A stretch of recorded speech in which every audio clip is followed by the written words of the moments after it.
Hi, everybody. This was made for short people, and this is the tape side. All right.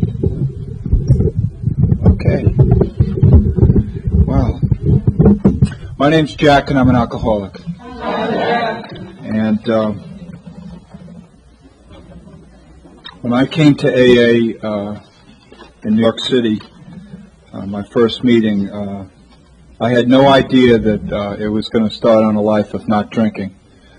I was 20 years old at the time, and I was having a lot of trouble with my drinking. And my aunt had heard that I was having trouble and called me up and asked me if I would want to go to a meeting. This was about a few days before New Year's. So I agreed to go, and on the way into New York City, my parents had moved to Long Island by then, and on the way in I drank a six-pack to the meeting. And little was I to know that that was the last drink I'd ever have. Whatever you think is going to happen when you wake up in the morning, don't count on it, because it was probably the last thing that I ever thought was that I was going to be introduced to a way of life that was going to make me whole. This is the first time that I think I've ever spoken where I made notes. Michelle said I had to speak for an hour, and I can't imagine anyone having that much to say in 1 hour. The last time I spoke, 2 times ago, the first thing people wanted to know is, after they found out how long I was sober, was, how old am I? They want to know how old I was. And I'm 43, and I have to wear glasses now if I'm going to read. And that just tells you that I'm getting old.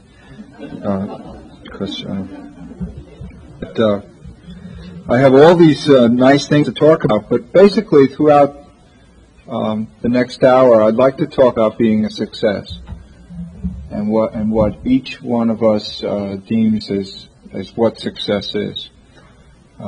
So just try to remember that as I talk about my story and about some of the things that I've experienced, because one of the things that I never expected was to be a success.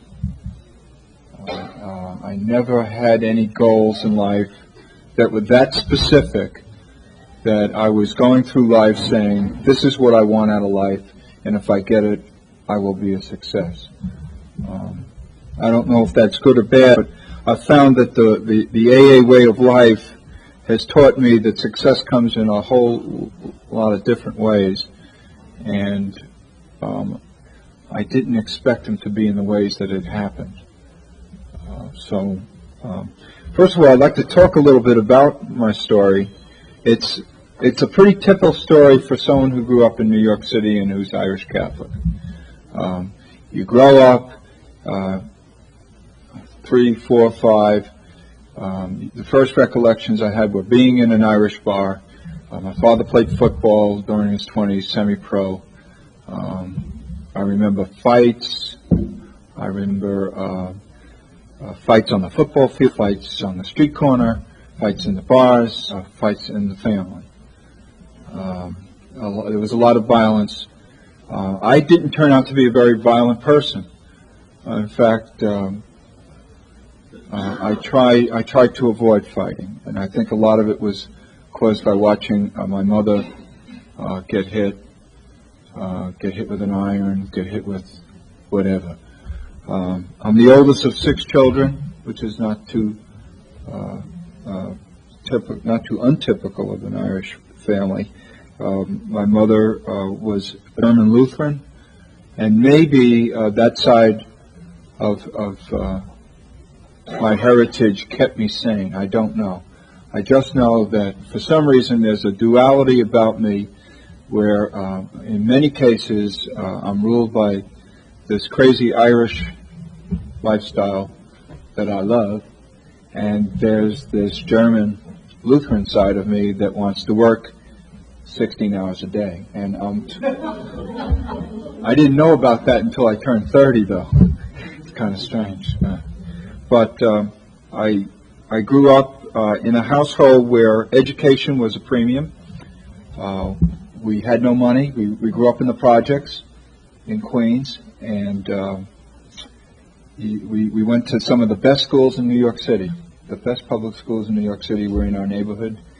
I had a quality education. I went to Catholic school in the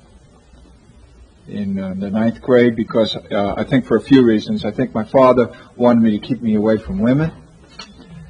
He knew I would get in trouble.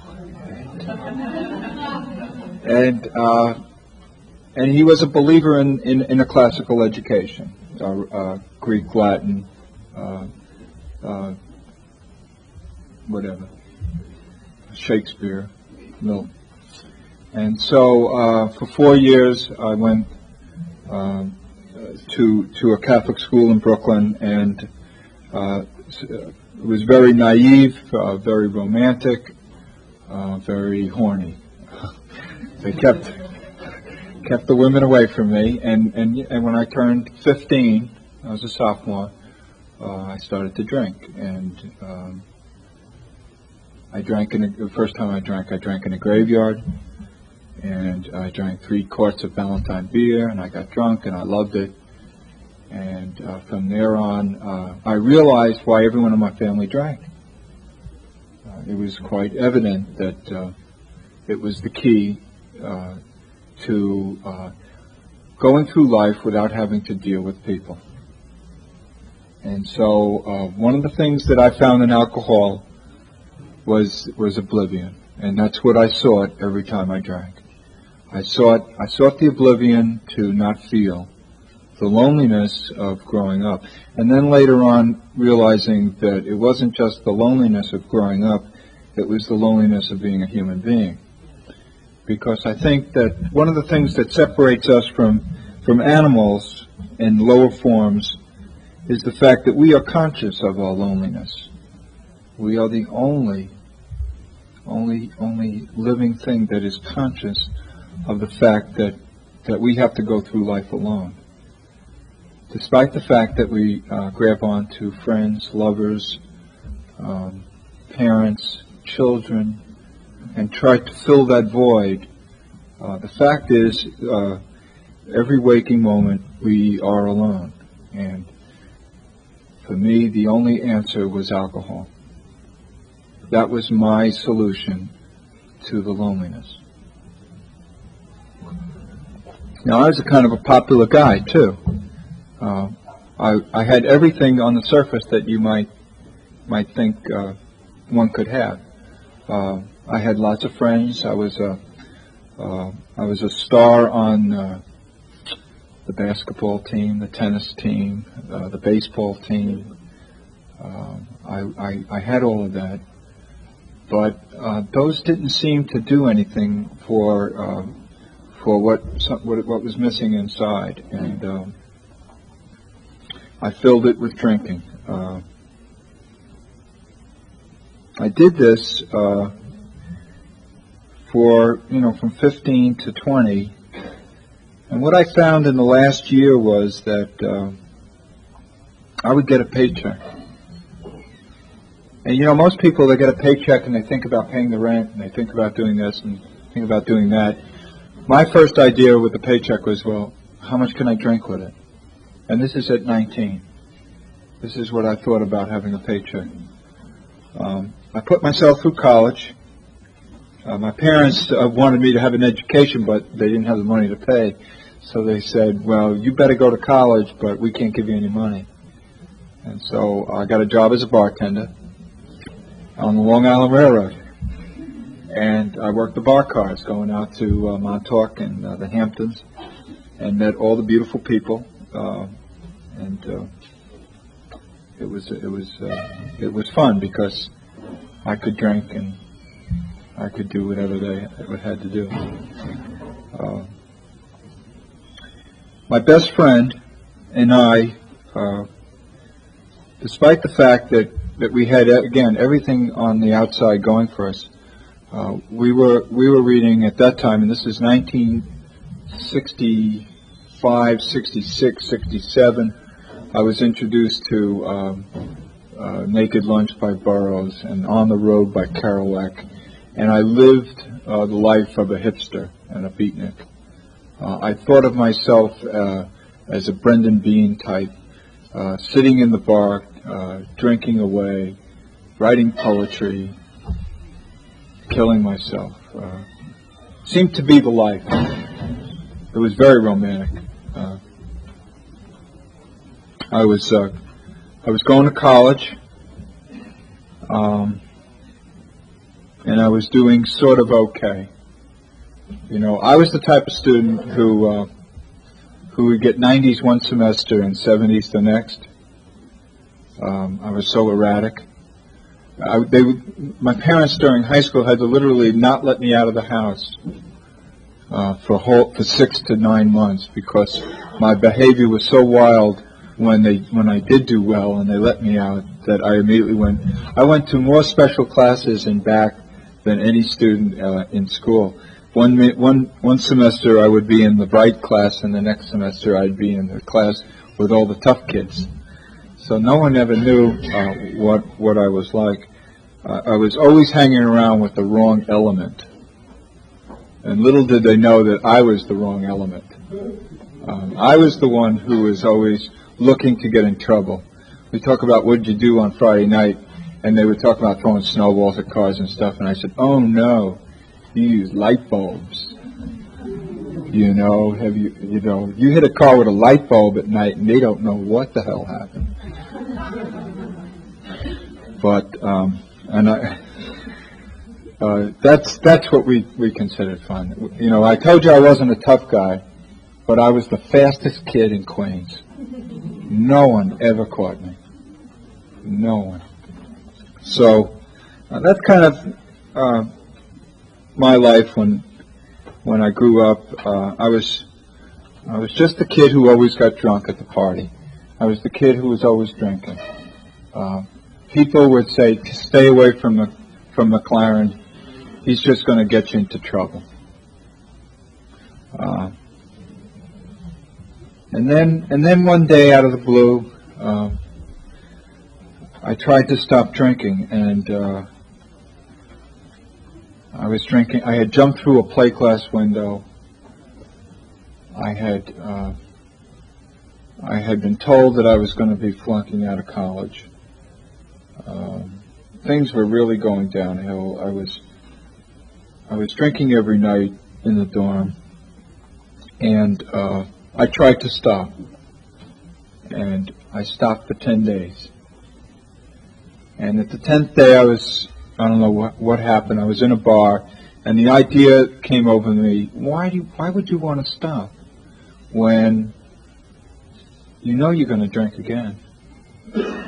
You know that it's inevitable. You look at your family, you look at your life. There's just no way that you can stop drinking. So you might as well drink.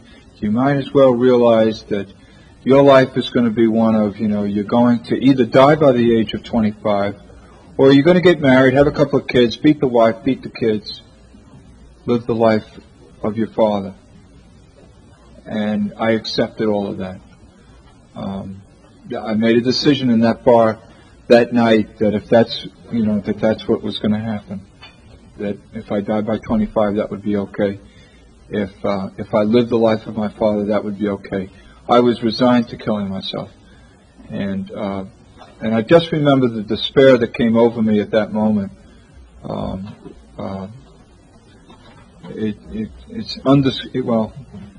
you've all experienced it, of course, because you're here.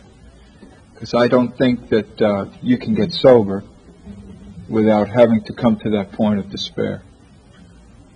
Because it takes something that great to force yourself to look at yourself and say, what am I doing with my life? It was at that moment that I didn't think there was any hope for this person. A month later, my aunt calls. She was, I think, I don't know, she was in her early 30s and a year sober. And the year before, I had blacked out at New Year's with her and her brother, and she knew I had a problem, and I guess she just decided to call me up. So I went to this meeting, and there was about 300 people in the meeting, and these three people talked about alcohol, and I didn't understand. And a guy comes up to me, and he says, "Oh, you must be a McLaren. We're in AA, you know. I thought this was anonymous." And I said, "How do you know that?" And he says, "Oh, you look like one." So I couldn't find my aunt. She wasn't there. She came in 5 minutes before the end of the meeting, and off we went to these AA parties in Manhattan.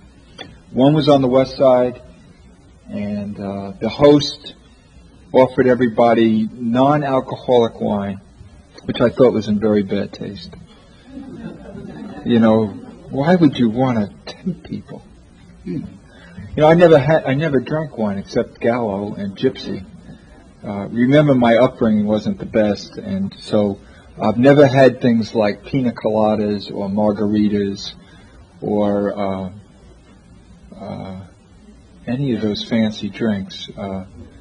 The closest I got to martini was straight vodka for a toothache. Had a toothache, so take vodka. I met a guy that night. The second party was on the west side, and it was my kind of people. Lower middle class Irish. And a fellow came up to me and started talking to me and asked me if I had trouble with drinking, and I said I did, but I didn't understand. You know, I had heard people talking about being alcoholic, and I didn't know what alcoholic meant. And he said, "Do you think you're an alcoholic?" I said, "I don't even know what an alcoholic is. I just know that I drink a lot." And he looked me in the eye and he said, "Well, I'm an alcoholic, and I've been sober 5 years, and my life is great. And if you think that you have a problem, maybe it's time that you stop drinking for a while and see if this thing works." And that's how I got into AA. That night, we stayed up all night. I went home the next day, and I thought about what this man had said. Somewhere in the next 2 or 3 days, I just made a decision to give AA a chance. I didn't really think I was an alcoholic. I didn't know I was. I guess the one emotion that I can remember at that time was that I was very confused about who I was, and I think the emotion of confusion was the predominant feeling that I had at that time. I felt like an outsider everywhere I went. I never belonged to a group. The closest thing that I could join was a basketball game. I liked individual sports more than team sports. I didn't belong to any clubs. People asked me to join AA, and I said, "Why would I want to join something?" And then they said there was no dues or fees. And I didn't have any money, so it was okay. Someone gave me a big book. Now, if anyone's having trouble understanding me, we're going to have an interpreter later go through the tape. I went to a meeting once in the Bronx, and I was with someone, and after the meeting they said, "Well, what did they say?" Because sometimes my inflections are tough to understand. I'm going to try to be more succinct in what I say, but you'll have to bear with me. My upbringing sometimes get in the way. Well, I've completed the first third, and that's my story of getting into AA. one of the things that I wanted to talk about was being different, and how I felt when I first came in, and how separate I felt, especially at that time. I was 20 years old, and I think the nearest person in age from me was somewhere between 12 and 15 years. And so I looked around, and I said, the thing that's going to distinguish me from everyone else, of course, is my age. And I guess they told me to identify, not compare. They told me that an alcoholic is an alcoholic, doesn't have anything to do with gender or race or anything. So why don't I just go to meetings and relax, and maybe I was an alcoholic. And if I didn't want what they had, I could go out and drink again. And I thought that was pretty fair. That was real fair. They didn't know how to handle me. The ladies who were 65 and over, they used to come up to me and say, "Oh, you're so lucky. You're just so lucky to be here in AA." And I look at them and say, "What the hell do I want to be here for? It's Saturday night." I want to be out there. Even if I wasn't drinking, I wanted to be somewhere other than an AA meeting. And for the life of me, I couldn't understand social AA. I could understand going to a meeting and get your head together. I couldn't understand why you would want to go there and fraternize with these people who had nothing in common with me other than the fact that they drank too much at one time. But their wives and their husbands, I didn't want to be with them. So I kept asking myself why I was in AA, I guess. But I knew why I was there. I was hurting, and I was hurting bad. And these were the only people that knew what I was going through. And I was going through the shakes. And, after about 3 weeks of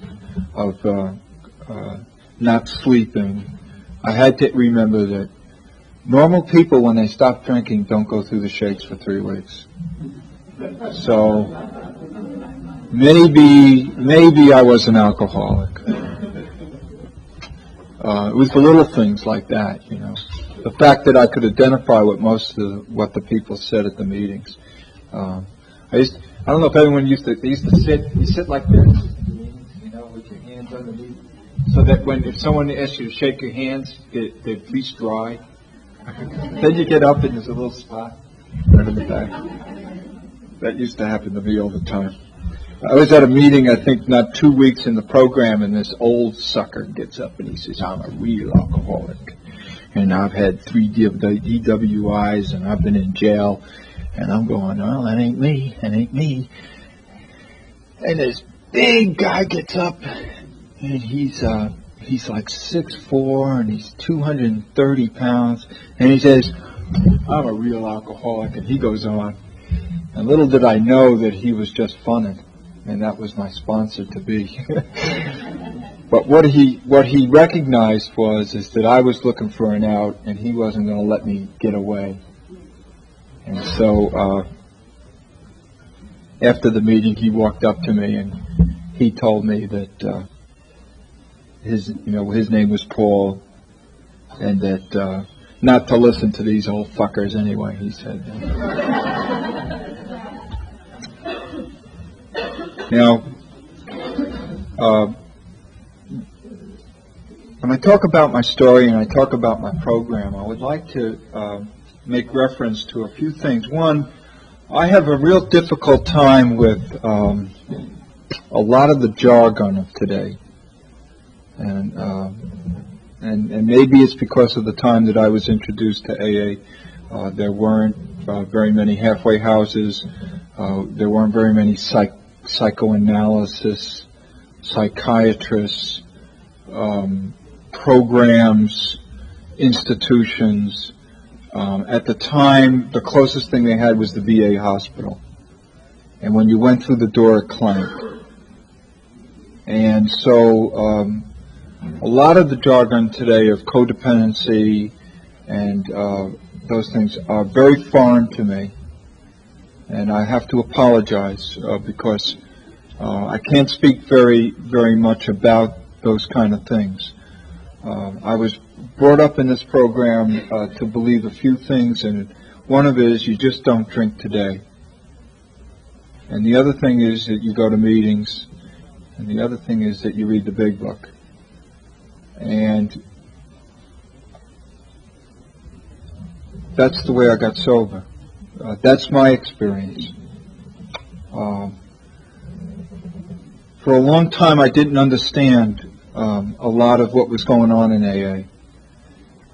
And I got very angry because I found people going to these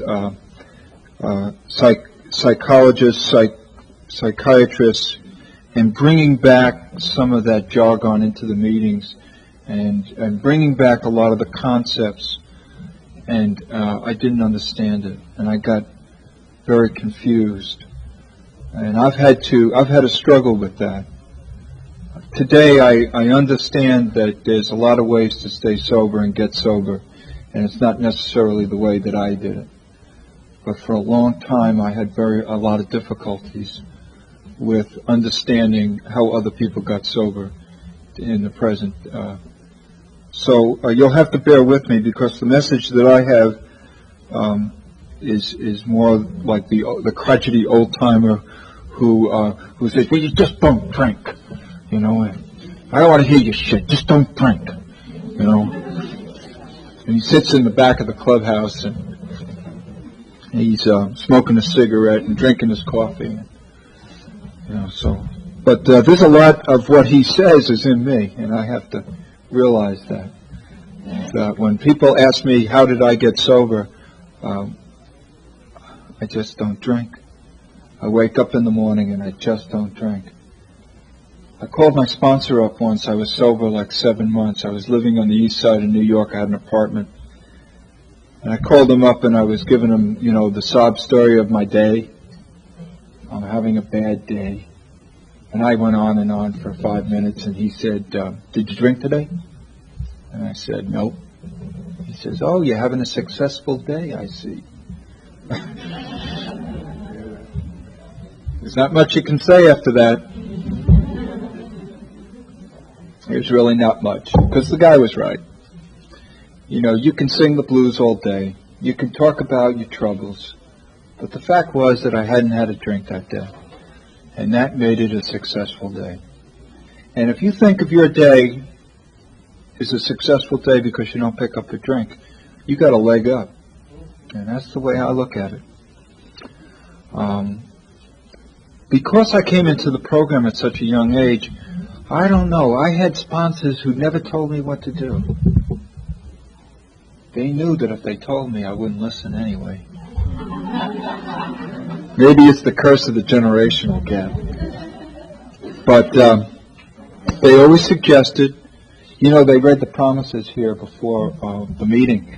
I never heard the promises until I was sober 15 years. Believe me. I mean, I must have read them, but I never knew there was any promises. All I wanted was to be sober. I never wanted anything more than that. And everything that I've gotten from AA has been gravy. And it's kind of nice to go through life not expecting anything. Now when I hear the promises, I wonder whether or not it's a good thing to spend so much time, although it is a lot of hope when you're in despair. The fact is, most of the things that I never thought I would have, when I got them, they were a surprise. Oh, I never thought I'd get that. And then I didn't want it when I got it. You know, like the job. It's a lot of money. I got all those things. I was sober a little less than 2 years, and I got drafted in the Army. And Vietnam was going on. And I couldn't imagine going into the Army and staying sober. But, you know, there were no meetings in the Army. But, you know, the fellowship still is there. Talk about fellowship. A lot of people nowadays talk about fellowship as like a social thing. You know, there's a social club, and they go down to the meetings, and the fellowship keeps me sober. You know, I always thought it was the intimacy between two alcoholics which was fellowship. I never wanted to hang around with other AA people. Believe me, you wouldn't have wanted to either. They just weren't. You know, I don't hang around with people 35. They were old. So there I was. And I think I looked at AA also as AA was to teach me how to live out in the world. You know, if it wasn't to teach me how to live in AA. Granted, we try out things within AA, and we learn how to act by acting within AA. You know, we develop friendships. We learn how to we learn how to cry. We learn how to laugh. We learn how to be friends within AA. But eventually we have to go out in the world. And we have to get a job, and we have to interact with those people.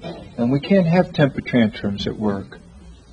Yeah, get rid of them. Oh, but I'm an alcoholic. Big deal.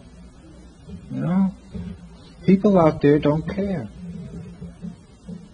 People in here care, but they can't help you when you're out there.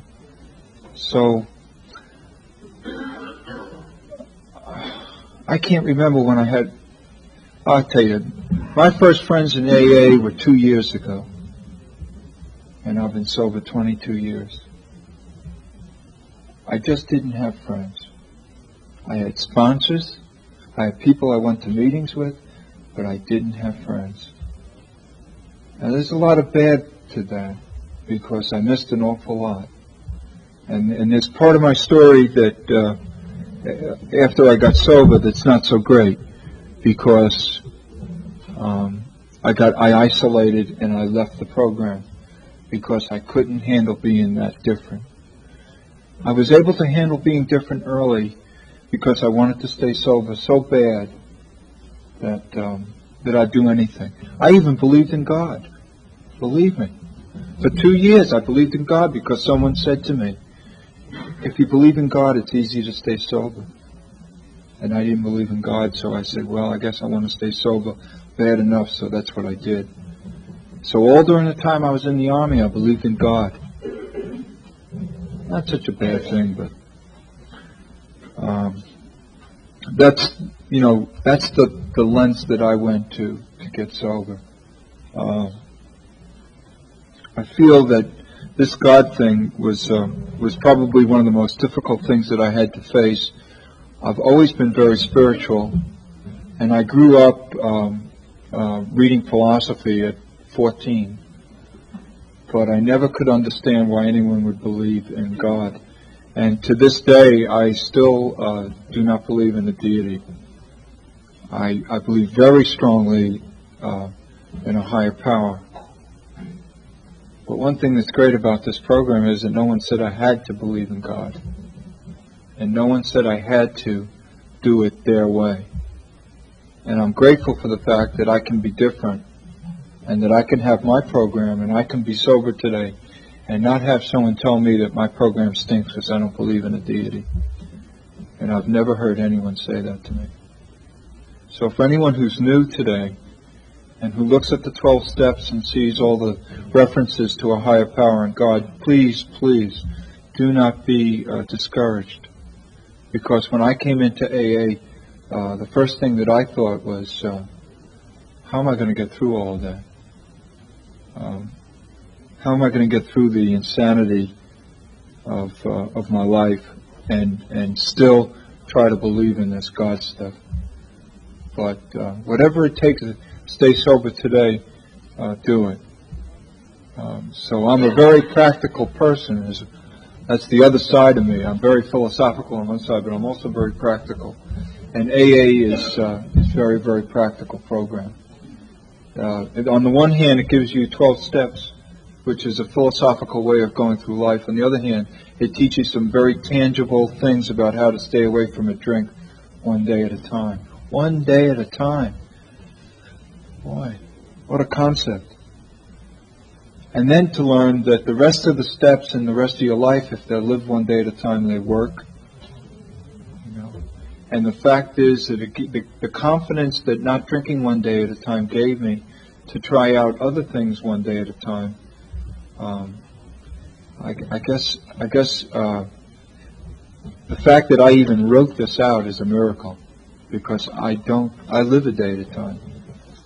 I very rarely ever think about tomorrow, except to make sure that I take care of things today so that tomorrow is taken care of. And that's my concept of one day at a time, is you better be doing what you're supposed to be doing today. And if you do those things, tomorrow will take care of itself. You don't have to worry about it. So, how can you go through 2 years of the Army and stay sober? I don't know. But you can do it. I went to Germany, and there wasn't any meeting, so I went to a German meeting. I didn't understand a word they said. And then he said, Autobahn. I knew they had an accident. And I said, oh, I had an accident. Of course, if you come from New York City, you don't drive. So, but they gave me a license, and I have to tell you this story. They gave me a license. They put me in a truck, and they said, okay, drive around the concern. I said, how do you drive? Just get in, and he showed me where the gears were. So I ground around the concern. He gives me the license, you know. But one of the things about driving in Germany is if you got a big truck, you can drive. Because all they respect is being big. So I drove pretty okay. And then I got to New York City and I drove real well. Because that's the way you drive in New York. You just say, hey, you pop your horn and just go. So it's funny how life teaches. I still have not taken a driving lesson in the United States. I don't even want to talk about it. Anyway, we talk about success, and we talk about my program, and one of them is one day at a time. The other one is keep it simple. And we all have heard of KISS, and that seems to apply for me. Keep it simple, stupid. You know, I'm so smart I can't think my way through this program. I think the more intellectual you are, the harder it is to stay sober sometimes, because you never been to a meeting and somebody says, you know, on page 69, I can never remember anything about the pages. But I do know that if I stay sober one day at a time and I keep it simple, I can't get drunk. So there's a few other little things that they teach you, and that is stick with the winners. They told me not to hang around people with 5 years or more sobriety. So I looked around the room and I said, okay, that person. And that's the people I hung around with.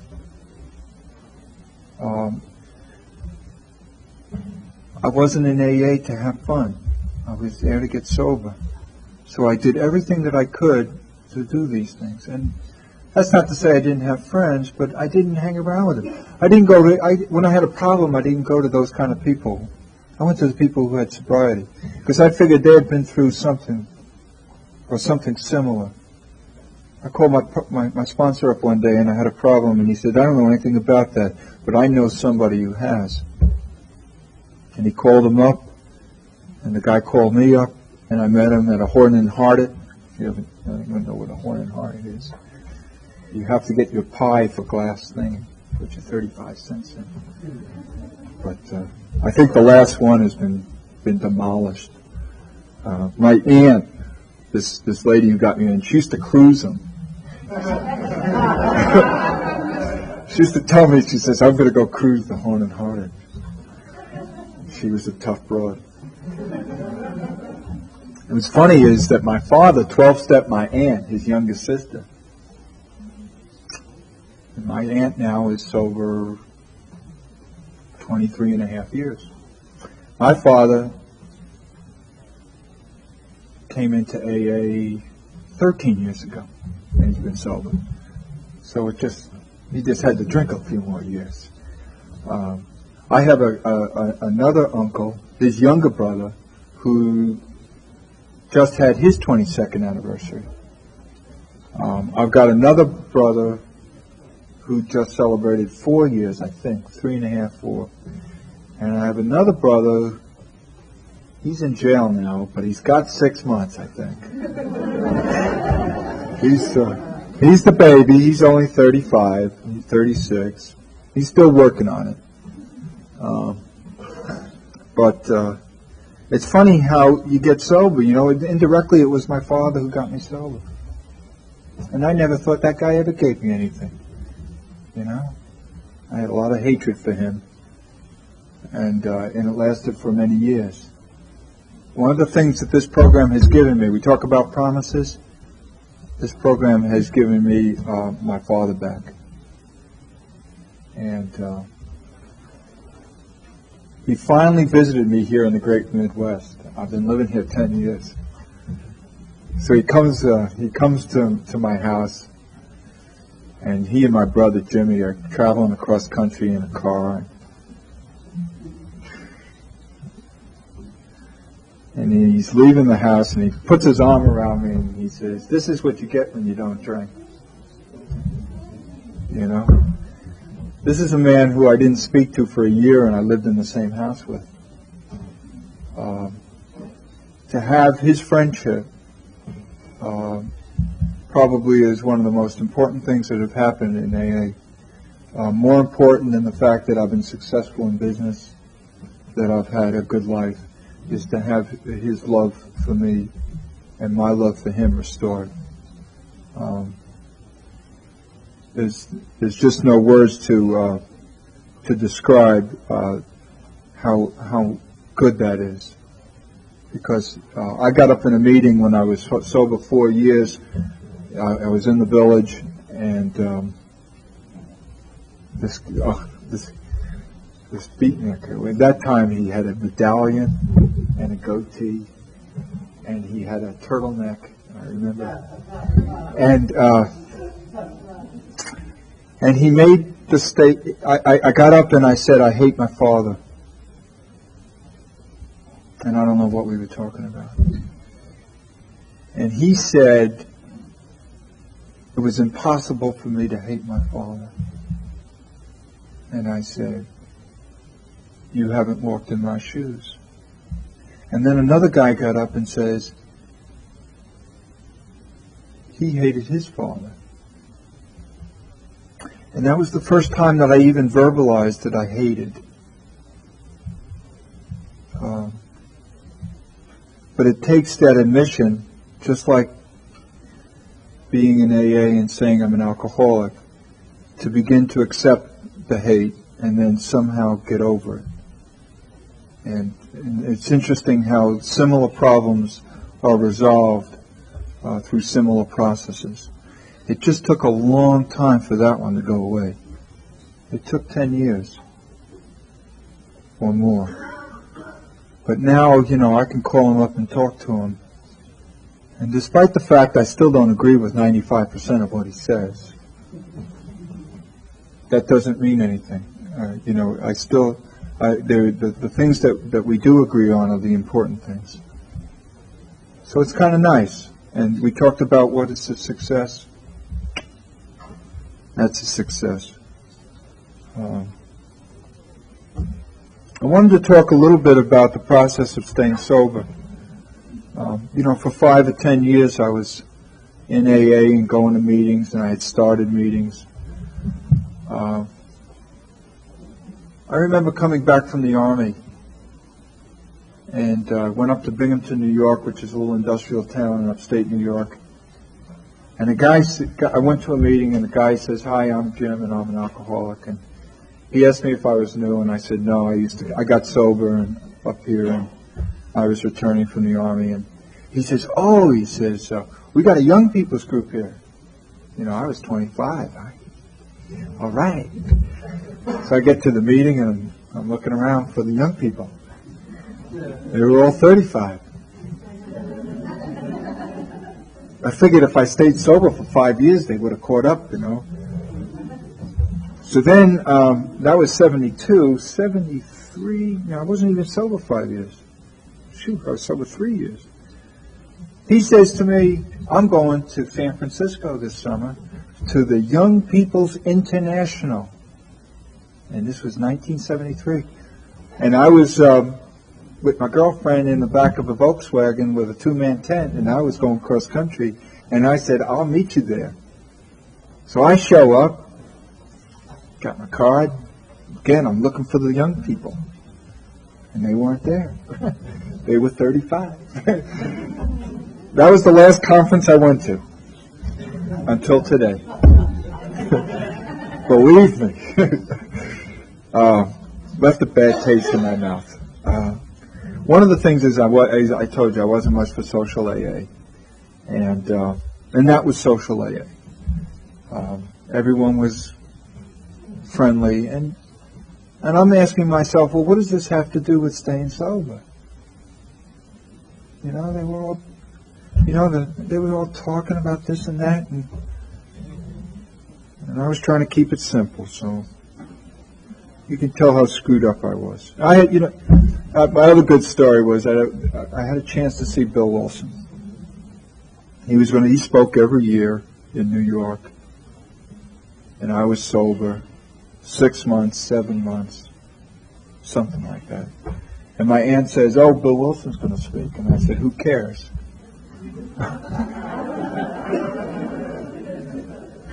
This is an anonymous program, we keep it simple. We don't get into deities. She says, oh, you're going to regret it. One day you're going to regret it. I don't know if I regret it. I'm sure it was a good talk and everything, but I think it was just very typical about the way I felt. I felt that there really wasn't anyone that I had to look up to. That's not the way the program worked. That the person with 1 day sobriety was just as important as the person with 20 years. And that to look at somebody and get all gaga about was not my way of staying sober.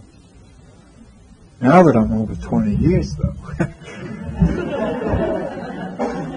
I don't know. Maybe I'll change my tune. I don't know. I still think that the people with 6 months sobriety have a lot more to say than I do. I certainly relate more to them than other people who are sober 20 years.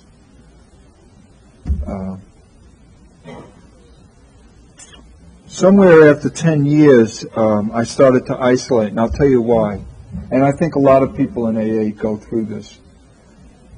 In my case, it was a matter of I had turned 30, and I would walk into a meeting, and everyone would look at me, and they'd try to figure out who I was, and then they would sort of like elect one person to walk over to me and say, hi, are you new?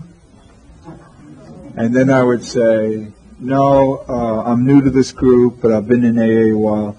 And he would run back and tell his friends, and then they wouldn't come and talk to me. And I don't know if anyone has gone through that, but after a while it gets old.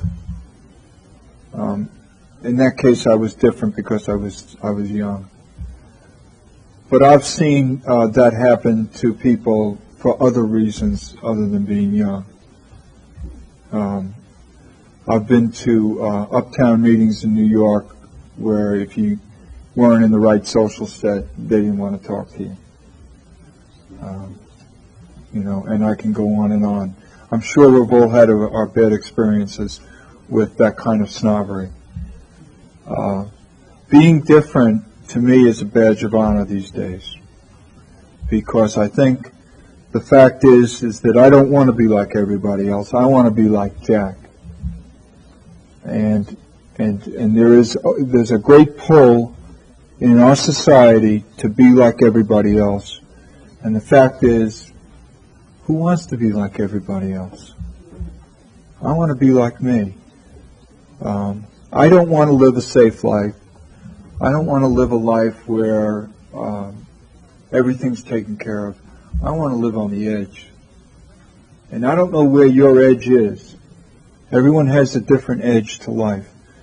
My edge used to be in the bars. It used to be that kind of life. I've got a different edge now.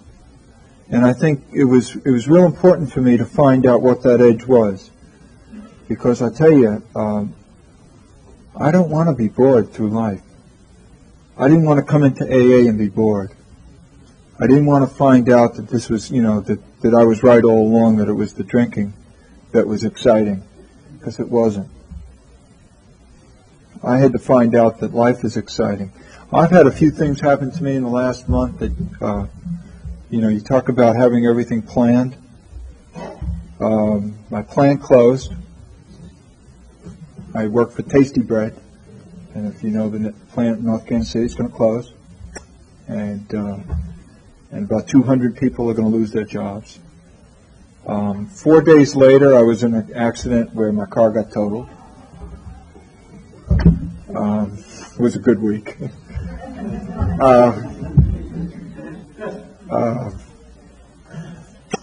Today I woke up this morning and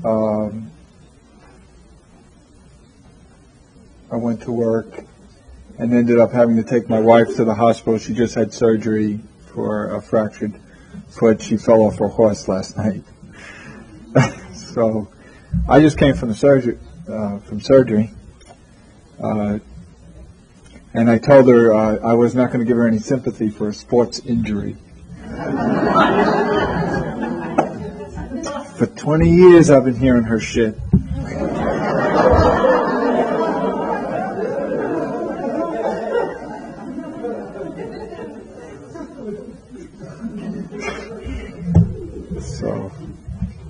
So don't make fun of anybody, because somebody will get you. They may have to wait 20 years, but she was dumping a ditch. She had to be a big star. But no, she just had surgery. She'll be okay. She's more upset by the fact we can't go on vacation in Maine. See, that's where her head's at. She says, well, we won't be able to do that. Big deal. Fact is that, she's okay. She can get her head bashed in. There's a lot of things that could have happened that was bad. She's going to have her leg broken. It's just minor stuff.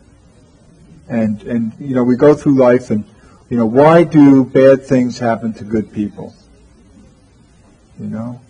We can spend a whole meeting on that. The fact is that that's life. And one thing about AA is it teaches you is that you can stay sober through all of that. One of the things that I believe in as far as this program of recovery is that if I stay sober, I can do anything. Because having a platform of sobriety allows me to have choices. It allows me to have friends to help me. It allows me to do just about anything. And I'm saying I, but the fact is it's not I. This program works because of three things. One, that I'm honest. Second, that I'm open-minded. And third, that I'm willing to change. So if I have those three things, I think life would be pretty easy. Life is not easy. Life is a bitch. Life is a bitch. But the fact is, if you don't have fun, what are you doing? I'm going to go through life having fun. I don't know about anybody else. The fact that I can't drink today is just a fact. If I pick up a drink, I'm a crazy man. So I've got to figure out some other way of having fun through life than drinking and doing drugs. So you all have a choice. Down to the last two. Living on the edge. Not being prepared is living on the edge. I want to talk about coming back to AA. For 10 years, I became successful. Successful in the sense of society, where wear suits every day, make a lot of money, have a nice house, have all those nice things. I left AA because of not feeling like I fit in. And instead of being that young kid who's sort of an oddity when I first came to AA, I now became the guy who was 30 and had 10 years. And nobody knew how to talk to me. I didn't know how to talk to them. All the people that I wanted to talk to had a lot of sobriety. Again, I was not in AA for social reasons, so I never had any friends. The next 10 years were spent working, 60 hours a week, on the road. Pretty lonely years. You can stay sober without going to meetings if you just don't drink. But it's not much of a life. When I came back to AA, I heard a guy said that he had done the same thing and that he had felt guilty because he wasn't giving it away. And I thought about that for a while, and I said, bullshit. He did what he had to do. He had to get away. If that's what it took to stay sober, then that's what he did. I'm not going to feel guilty for my life. One of the things that I've made a vow about is that I'm going to live my life without guilt as a motivating fear. And that's a tough one, because I lived my whole life on guilt. I'm going to live it on my terms, and that's a term of action. I'm no longer going to react to society, and I'm not going to let them tell me how to live my life. And if I want to be crazy, I think it's okay to be crazy.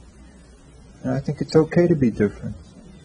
Because those people don't have to live your life, but they sure as hell want to tell you how to live your life.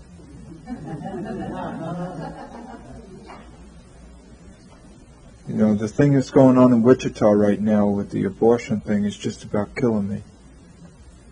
People have the audacity to tell other people that they have to live their life one way. It just makes me want to scream.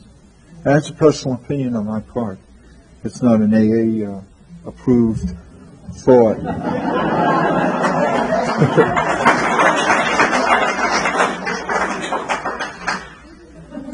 I was attacked the other day about something similar. The Mustard Seed Group is one of the loosest groups in Kansas City. And we use the Hazelton One Day at a Time book, which I hate. And 2 weeks ago, the fellow who started the meeting was about God and something. And he looks over at me and asks me to start, and I said, well, I hate this passage, and I don't think it has anything to do with, that God has anything to do with it, blah, blah, blah. So he calls on a guy who's got 23 years sobriety, who has the exact opposite opinion, right after me. He's looking for a fight. And old Joe, he says, well, I get on my knees in the morning, and he gives you then it goes around, another guy says, I didn't know this was a meeting. He says, I never see a big book here. And he looked over at me, and he was upset with me, I guess. But if you can stay sober, why does it have to be conference approved? That's what I don't understand. Even if I don't agree with it, if it helps somebody stay sober, it's okay. It's just like all the halfway houses and all the treatment centers, which I don't understand, and all the psychiatrists, which I don't understand. If it helps you stay sober, well, do it. It doesn't mean that I understand it, and it's not the way that I did it. But I have to allow the fact that other people need other things. And I think the one thing about AA is that it's big enough for everybody. And I'm glad it was big enough for me when I came to AA. Because I didn't want someone to say, well, you need to go out a few more years and practice a few more years because we don't think that you're old enough. Certainly, knowing the death rate of my friends in my neighborhood, I might not be alive today, and that's the way I look at it.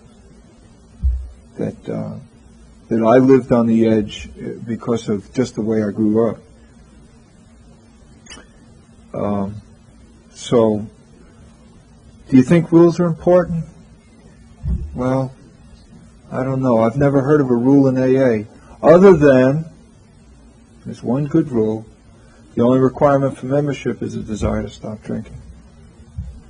And if we keep remembering that when the new person comes in, and keep reminding them that it's their decision on whether or not they're an alcoholic or not, and they're carrying the message as being sober today and being the example of a person who is trying to live their life one day at a time successfully without a drink.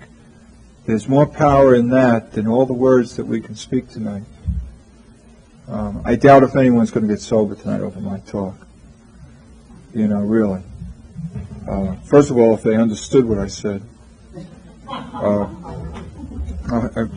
thought I wouldn't slur, but I don't know. I'm going to look through here. I don't know if I missed anything. Winners, just don't drink. These are the things that I think were successful for me. One thing I've learned in AA is that what's successful for me may not be successful for you. So I ask that if you haven't identified tonight, there'll probably be someone later on in this conference that you will identify with. And if you're thinking about picking up a drink, just don't drink. Maybe you'll pick up a drink tomorrow. But if you don't drink tonight, you won't get drunk. And the fact is that by adding up those 1 days at a time, you can have a nice life. It may not be sane. But then again, who wants sanity, right? And with that, I'm going to pass it. Thank you very much.